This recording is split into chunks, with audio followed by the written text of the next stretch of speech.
So, as I've said before on this channel, I'm not really that big into the horror genre. I mean, I remember being, uh, God, I must have been about either 6 or 7 years old, and when I went to the cinema to see Shrek 2, one of the trailers that played before the film was The Haunted Mansion, and I got scared at that. Like, I know I was only about 6 or 7 at the time, but seriously, I got scared of the Haunted Mansion trailer. So, safe to say, I've never really been a big one on horror movies in general. I even made a video on it saying how much I didn't get the genre. That being said, there are occasionally horror movies with elements of horror or thrillers that do I do get curious about, such as Unfriended or 12 Feet Deep. Those I did get a little curious in, and one movie that came out in the past year that I admit I was curious about in the run up to its release was New Mutants. I mean, I love the superhero genre, so having a superhero movie which had kind of elements of horror in it, I was legitimately interested. And when it ultimate, this film was apparently kind of made kind of back in 2017 there or thereabouts, but then of course the Disney Fox merger happened and it got pushed back. Reshoots were planned that apparently never happened, and then ultimately the coronavirus happened, and well, here we are now.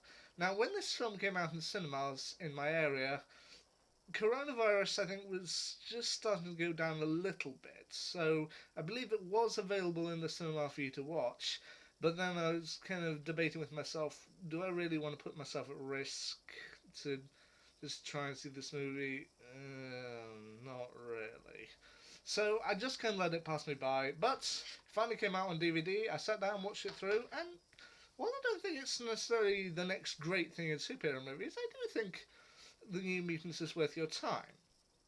So you've got a young girl named Danielle Moonstar, played by Blue Hunt, and she is a new mutant, of course, in the world of the X-Men, and she is eventually taken after her village is destroyed by something which they claim to be a tornado.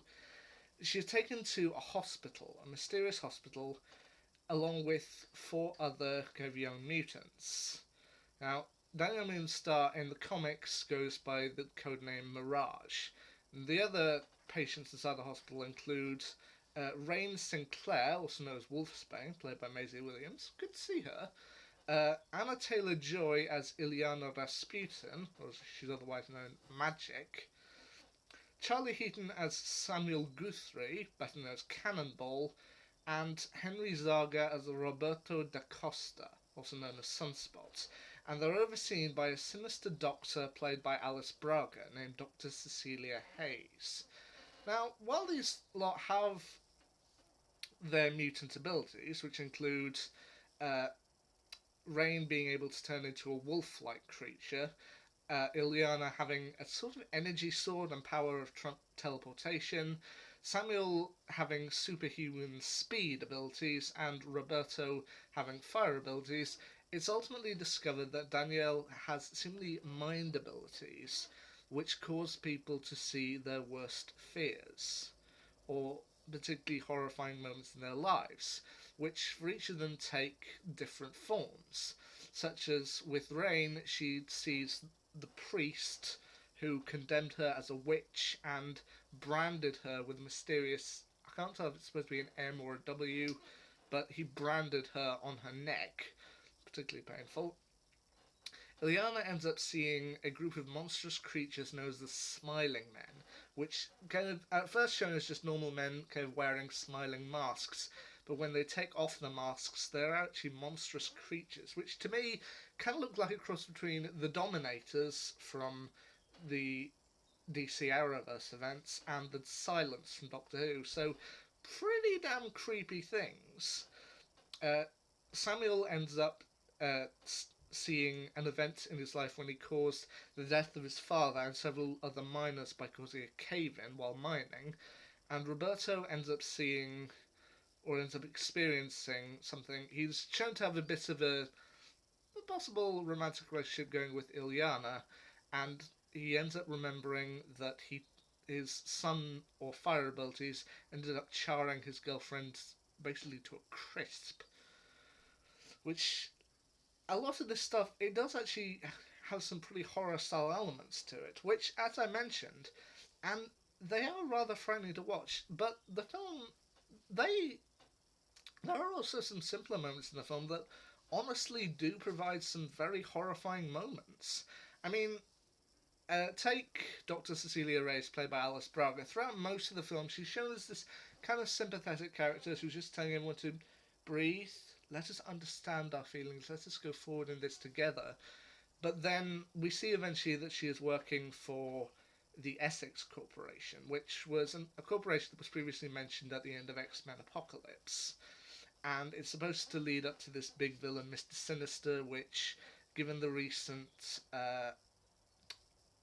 kind of buyout by Disney, I don't know if we'll ever truly see that, but it's a nice little nod back to X Men Apocalypse and possible Mr. Sinister.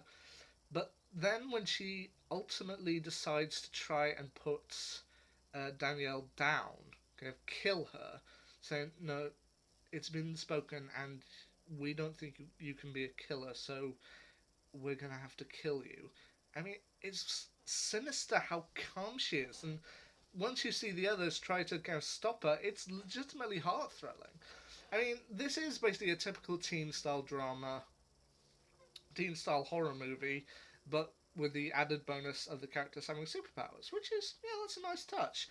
There is also another small touch which I like, which other people may not, which is that throughout the film, or throughout 2 points in the film, you can see them go sitting in a hospital room watching TV, and one of the things on TV is Buffy the Vampire Slayer, which is it's a nice touch to see that my second favourite TV show of all time still manages to be something people talk about years later. Although I was watching it with a family member, and they said that maybe they were trying to nail on the head a little bit too hard, because one of the things they showed was of course, Tara and Willow kept together, and they're really trying to. And my family member said, "Well, they're really trying to nail on the head that Rain is gay," which I mean, I'll admit they probably said that, but you know what?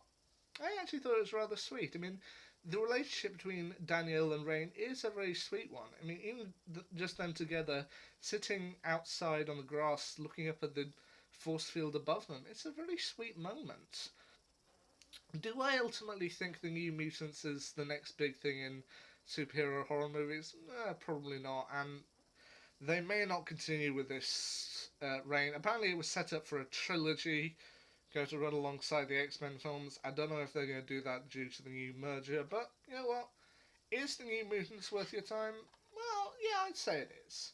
I mean, as I said, it's not going to break any new ground, but you know what? If you just want some something cool, something related to the X Men movies to watch for an hour and a half, I'd say it fits the bill. So, there's my thoughts on the New Mutants. Yeah, thanks for sticking around. What I'll do next, well, we'll have to wait and see. Anyway, till then, see you.